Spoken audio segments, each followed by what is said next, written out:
what we're going to do is we're going to have a little, you guys are actually going to use Google Docs in a collaborative environment. Are you guys aware that you can have several people working in a document at one time? That's huge. We're going to give you guys that. How many people love this scenario? You send an email of the PowerPoint to somebody and it's called final. What do you get back 2 days later? Final. And what do you send to Alice? Final. With Google Docs, you don't have to do that because that one thing is the one thing.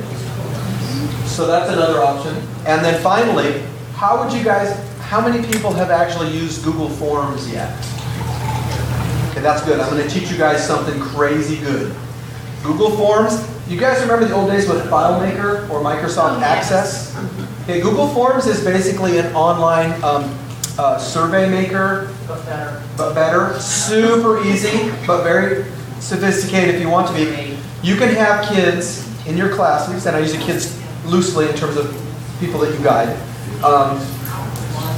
It'll autocorrect your tests. I saw it had CPA. Here's an example of what you can do with that. I have 450 kids in my school. At the end of the first week, we do a cyber safety test. I graded 450 cyber safety tests in 3 minutes. And I automatically knew the most likely to be missed and the standard deviation. So I'm going to show you guys that. That'll either be right before or right after lunch, depending on what our tempo is here. So and you guys, it's very, very doable. We've had kids learn how to do this in one class period. It's very doable. On the other hand, there are millions of permutations. You can go as crazy as you want.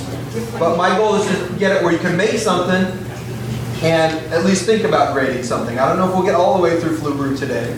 But again, that's where you can email us and I'll do private training later. So Diane has a cool little video, if you guys would mind. Now, here's another little pedagogy thing for you.